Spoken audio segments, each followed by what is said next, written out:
So, Apong Iro was an heirloom of Armayan and Espiritu family in Sitio Alauli, San Vicente in Apalit. So, Apong Iro was an ivory head and hands na unang pagmamay-ari ni Doña Maxima Santos. Si Doña Maxima Santos, nakipag-exchange siya ng parcel kay Don Calixto Armayan Espiritu at sa asawa niyang si Doña Maria Macam ng Alauli, San Vicente.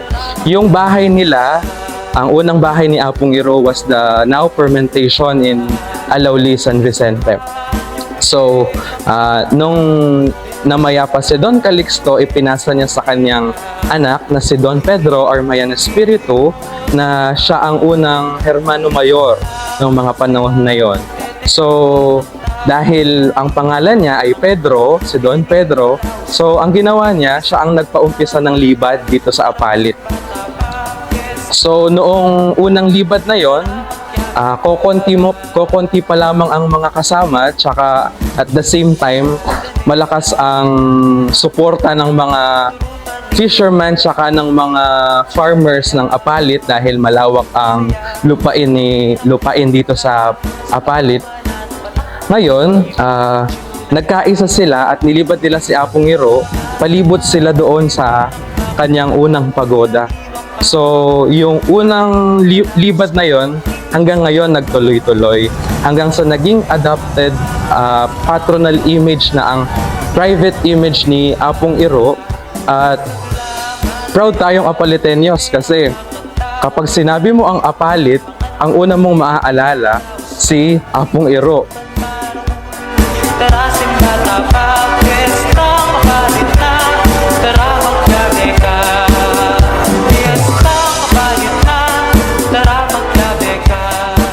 Ngayon, ang mga pagsasadya sa piyesta, nakita nyo naman kung napadaan na kayo sa Kapalangan, nag-start na silang maglagay ng mga banderitas, ng mga colorful banderitas dito sa Kapalangan.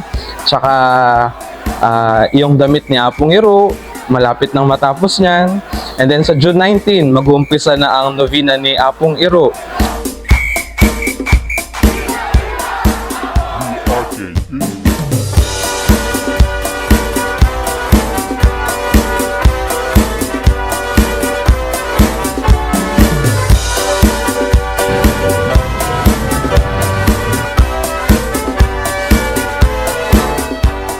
So, yun yung parang nakagawian nila na tipa novena ng Apalit. So, June 19, bago mag-pandemic, merong tradisyon na sinusunod yung mga taga-Apalit na susunduin nila si Apong Iro ng Alauli, yung tinatawag nilang Apong Irong Malati or Apong Irong Matuling sa Alauli, San Vicente, dun sa dating bahay ni Don Calixto, na ngayon ay fermentation. Susunduin nila yung image, yung replica image papunta sa Christ the Eternal High Priest Parish, which is the parish na sumasakop dito sa private chapel ni Apong Iro. Then dadalhin nila doon yung image ni Apong Irong replica sa Christ the Eternal. Then pagdating ng hapon, mga after lunch, magkakaisa yung mga estudyante ng mga iba't ibang paaralan sa Apalit at ihahatid nila si Apong Iro sa Pisambang Maragul sa plaza sa St. Peter Parish. So, yun yung parang tipa novena or unang araw ng selebrasyon o paghahanda ng mga Apaliteños para sa darating na fiesta ng June 28, 29, and 30.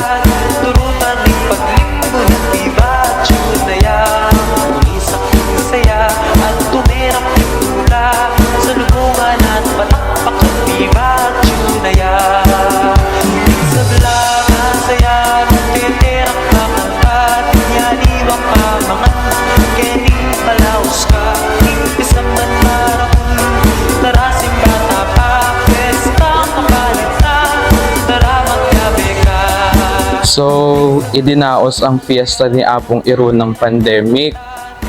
Was not the usual fiesta. So, kami dito sa Kapalangan, syempre, naninibago kami. Yung ingay noong before pandemic, tsaka yung ingay ng fiesta ng pandemic, masyadong magkaiba. Kung titignan mo, para siyang black and white kung pagko-compare mo silang dalawa, no? So, nangyari lang nung pandemic, nag-private novena lang kami sa chapel. Then, parang nung fiesta dito, nilipat lang si Apong Iro dito sa may bandang harap para makita siya sa daan kasi bawal pumasok ang mga tao nun. Then, ipapasok din siya dito sa loob ng kung anong oras siya nabababa or bumababa sa bangka sa Alauli at kung anong oras siyang umaalis dito sa bahay. So, yun nangyari nung pandemic. Iilan lang tao yung pwedeng pumasok dahil nga masyadong maselan yung sitwasyon natin nung pandemic eh. Kaya nakiisa din yung chapel ni Apong Iro sa mga safety protocols, tsaka sa mga bawal, tsaka dun sa yung mga hindi natin ginagawa noong mga panahon na yon, nagawa natin noong mga panahon na yon. So, malaking pagbabago ng pandemic. As in talagang hindi niya nakita yung ilog, hindi niya nakita yung daan. Dito lang siya sa Kapalangan.